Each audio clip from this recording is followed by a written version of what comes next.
대통령의 외신 브리핑. 감사히 들어온 국제뉴스 정리해드립니다. 문희정 국제정치평론가 스튜디오에 나와 계십니다. 어서 오십시오. 네, 안녕하세요. 이 대통령 선거 개표 과정에서 의혹이 불거져서 반대 시위가 계속됐었던 볼리비아에서 결국 대통령이 사임을 했네요. 네, 그렇습니다. 이 9일 날에 투표 과정에 적극 참관해왔던 미주기구가 선거에 많은 부정 혐의가 있어서 개표 결과를 추인할 수 없다면서 선거 무효 및 재선거 실시를 촉구하는 보고서를 냈습니다. 네. 그리고 그 다음 날 사실 오전까지만 해도 쿠데타라면서 이 4대 정당 대표에게 대화를 요청했던 모랄레스 대통령이 오후에 긴급 기자회견을 열고 이 선거관리위원회를 새로 조직하고 다시 선거를 치르겠다 이렇게 발표를 했습니다. 이 원래 임기가 내년 1월 22일까지이기 때문에 사실 이렇게 결정을 내렸는데 네. 하지만 그 이 대통령의 발표 이후에 볼리비아군 최고사령탑인 윌리엄스 칼리만 군 최고사령관이 볼리비아의 평화와 안정을 위해서 모랄레스 대통령에게 사퇴를 요구했고요. 경찰 수장 역시 퇴진 요구에 동참을 하게 됩니다. 그러니까 이런 일이 있고 나니까 오후 TV 연설을 통해서 이런 갈등 상황에 이르게 된 것이 무척 가슴 아프다면서 의회에 사의를 전달했다면서 대통령직에서 물러난다고 밝힌 겁니다. 네. 이로써 지난 2006년 1월 볼리비아 첫 원주민 대통령으로 집권한 좌파 모랄레스 대통령은 14년간의 집권을 마무리했습니다. 네.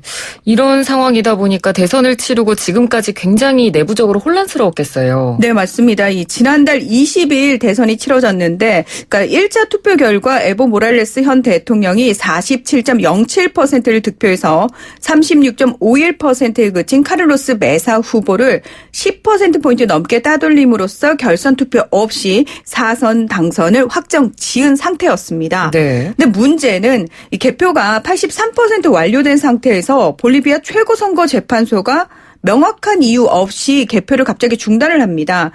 계속 반발이 일어나니까 24시간 만에 다시 재개를 했는데 또다시 95.63% 개표 이후 멈춰버리게 되거든요. 그러니까 이제 부정선거 의혹이 본격적으로 일기 시작합니다.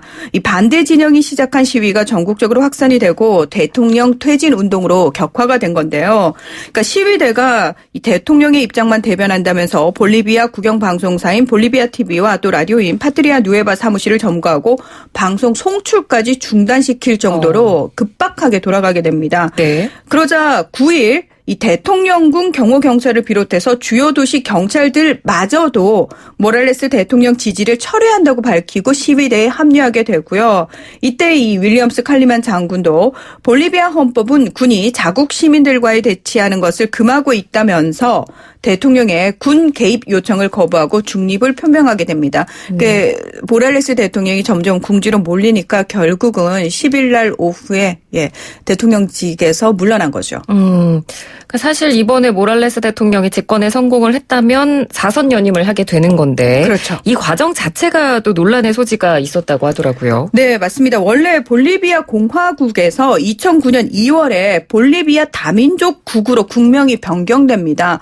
이 남미의 다른 나라들과 달리 볼리비아는요. 원주민의 비율이 상당히 높은 나라입니다. 60%가 넘어가는데 다른 나라들 같은 경우에는 남미여도 백인 비율이 훨씬 높거든요. 네. 그래서 따라서 2009년에 다시 대통령 선거를 치러서 대통령에 당선이 되게 됩니다. 그러니까 원래 헌법상 2선 연임까지만 가능한데 헌법재판소가 2009년에 헌법 개정을 통해서 볼리비아가 공화국에서 다민족 국가로 변경되면서 모랄레스 대통령이 이 첫 번째 5년 임기를 다 채우지 못하고 다시 대통령 선거를 치른 거기 때문에 2009년 이후 대선인 2014년에도 출마가 가능하다. 라고 판결을 내려서 이때도 사실은 굉장히 높은 지지율로 당선이 됩니다. 네. 그리고 이제 여기서 조금 더 욕심을 내서 4선 도전을 위해서 2006년 2월에 헌법 개정 국민 투표를 시행을 하게 됐지만 국민들이 4선까지는 아닌 것 같다라고 해서 부결 결과가 나오게 됩니다. 예. 하지만 여기서 집권당이 대통령의 연임을 제한하는 것은 모든 국민이 정치 권력의 형성, 행사, 통제에 참여할 수 있는 권리를 규정한 현행 헌법 조항과 충돌한다면서 헌법 소원을 제기했고요. 헌재는 대선 출마자에 대한 선택은 국민이 결정할 문제라면서 이렇게 3선 연임을 금지한 이 법 조항이 위헌이라고 판결을 내리게 됩니다. 네. 그래서 다시 4선에 출마를 하게 된 건데 국민 투표 결과를 수용해서 만약에 삼선까지만 좀 했다면은 역대 가장 좋은 평가를 얻는 대통령으로 명예롭게 좀 물러날 수 있었을 텐데 이 무리하게 4선까지 욕심을 좀 낸 것이 일단은 첫 번째 패착이 아니었나. 그리고 두 번째는 사실 1차 투표에서도 개표할 때 수개표와 전자개표를 동시에 하거든요. 네. 그러니까 수개표는 중단 없이 그냥 계속 갔고 전자개표가 중간에 두 번이 중단이 된 건데 문제는 헌법상 아예 과반을 넘어서거나 또는 과반이 안 되더라도 40%를 넘어서고 2위 후보와 10% 이상 차이가 나면 결선 투표를 하지 않거든요. 네. 그러니까 수개표 결과는 결과적으로 7, 8% 앞섰습니다. 하지만 제가 봤을 땐 모랄레스 대통령이 뭔가 좀 10% 이상을 확 버려서 결선 투표를 가지 않기 위해서 조금 개표 과정에서 무리를 한 것이 이번 사임의 패착이 아닌가 그런 생각이 듭니다. 네.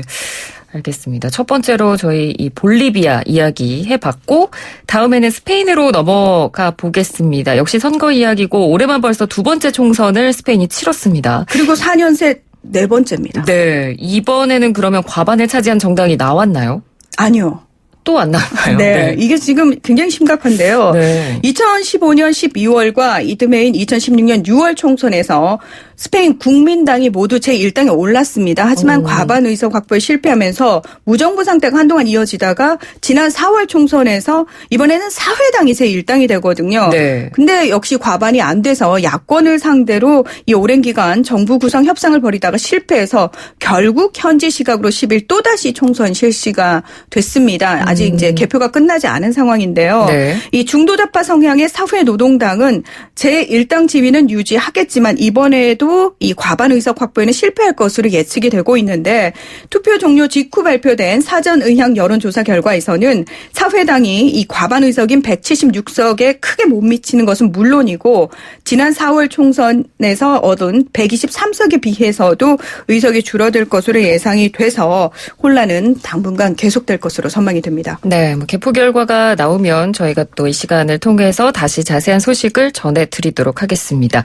이번에는 일본 소식인데요. 후쿠시마 원자력 발전소 방사능 누출 사고가 발생한 지 벌써 8년이 지났네요. 네. 8년이 지났는데도 여전하네요. 네. 네. 2011년 3월 11일 규모 9.0의 지진과 지진 해일로 이 도쿄전력이 운영하는 후쿠시마 제1원자력 발전소의 원자료 1호기부터 4호기에서 방사능 누출 사고가 발생을 합니다. 이 사고로 인해서 대기, 토양, 또 고인물, 바다, 지하수의 방사성 물 누출이 됐고요. 일본 정부는 그 당시에 반경 20km 구역을 경계구역으로 지정해서 주민들의 출입을 법적으로 금지시켰습니다. 하지만 당시 3월 17일 아사히 신문 보도를 보면 후쿠시마에서 400km 이상 떨어진 곳에서도 5종류의 방사성 물질이 검출됐다고 보도될 정도로 엄청난 피해를 입었죠. 네. 그래서 지금 8년이 지났음에도 불구하고 여전히 방사능 공포가 여전한데도 불구하고 이번에는 후쿠시마 지면을 포장한 곳에서 균열이 발생했다고요? 네, 그렇습니다. 이 후쿠시마 제1원전 건물로 지하수가 유입이 돼서 방사성 오염수가 생성이 되거나 또는 이 내부 오염수가 외부로 유출되는 걸 막기 위해서 이 지면에 2013년 2월부터 올해 3월까지 약 203억 엔, 2,149억 원을 들여서 모르타르라고 해서 이 시멘트와 모래를 반죽한 이걸 아예 덮어버렸습니다.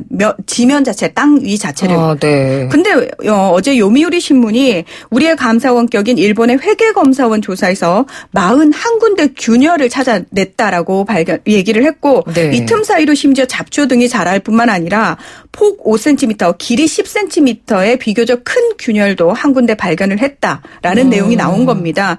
이 회계검사원은 갈라진 틈으로 땅속에 흡수된 빗물이 방사성 물질에 오염된 후 지하수에 유입될 우려가 있다면서 도쿄전력에 시정을 요구를 한 겁니다. 네.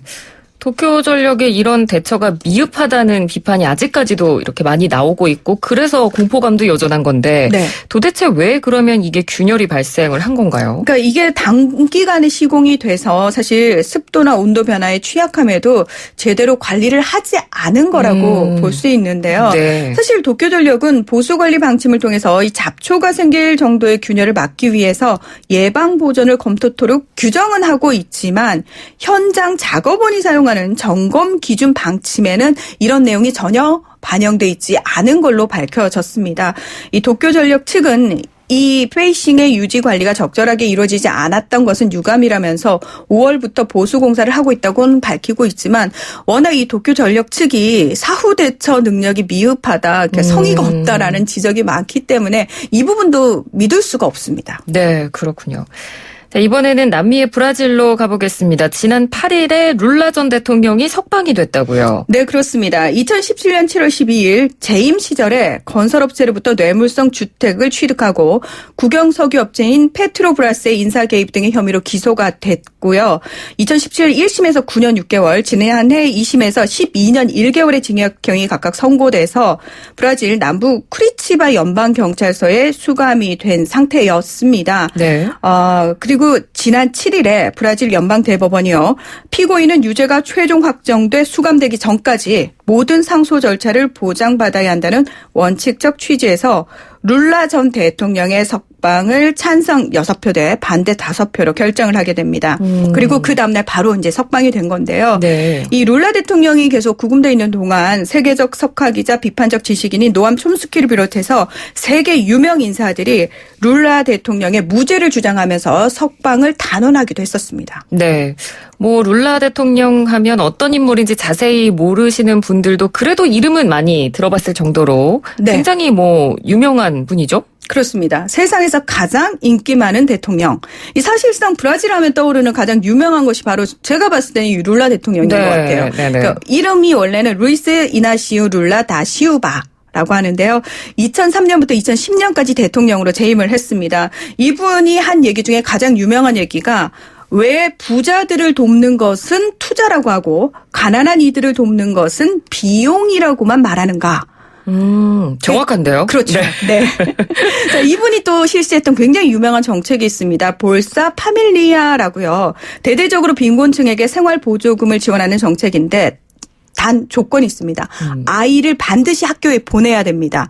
결석률 15% 이상이면 지원 보류라는 조건을 달았습니다. 그래서 사실은 서민층이 계속해서 가난의 악순환을 거듭하는 건 교육 자체가 교육에 대한 접근 자체가 굉장히 힘들기 때문이거든요. 그렇죠. 룰라 대통령은 이 근본적인 해결책을 사실은 제시했던 대단한 분입니다. 공산주의자냐 사회주의자냐 좌파냐 이런 식의 질문들 굉장히 많이 했거든요. 많은 사람들이. 네. 그랬을 때 한결같이 나는 선방공입니다라고 대답을 했어요. 이분은 선방공 출신이에요. 초등학교 학력을 가진 선방공 출신에서 대통령까지 오신 입지전적인 인물이라고 할 수 있는데요. 네. 이 상파울루 위성도시의 금속노조 위원장 출신으로 이 1978년부터 1980년까지 3년간 노동자 파업을 이끌었고요. 그리고 1980년 2월 10일 전 세계에서 유일하게 가난한 사람들이 직접 만든 정당인 노동자당을 장당시킨 사람입니다. 네. 브라질에서 워낙 이렇게 좀 상징성이 있는 인물이기 때문에 석방이 됐고 그러면 앞으로 브라질 정국에도 좀 변화가 있을 수밖에 없겠네요. 네. 일단은 이제 자이루 보소나루 대통령이 우파 대통령이잖아요. 네. 대통령이 굉장히 지금 촉각을 곤두세우고 있고요. 룰라 대통령을 징역형을 선고한 판사가 지금 모루 판사라고 법무장관에 임명이 돼 있는데 이분이 그 판사 시절에 검사들과 그 뒷거래, 은밀한 뒷거래를 통해서 룰라 대통령에게 부당한 판결을 내렸다라는 얘기라든지 영상, 녹취록이 공개가 돼서 지금 논란에 휩싸인 상황입니다. 네. 그런 상태에서 룰라 대통령이 나왔기 때문에 아마도 좌파 진영의 분열을 조금 재정비한 상태에서 내년 지방선거와 또 차기 대선을 위한 행보에 본격적으로 좀 나서지 않겠느냐. 그렇게 되면 브라질의 정치 상황이 좀 변화가 있지 않겠느냐. 그렇게 전망이 됩니다. 네, 알겠습니다. 오늘 말씀 잘 들었습니다. 고맙습니다. 네, 고맙습니다. 네, 문희정 국제정치평론가였습니다.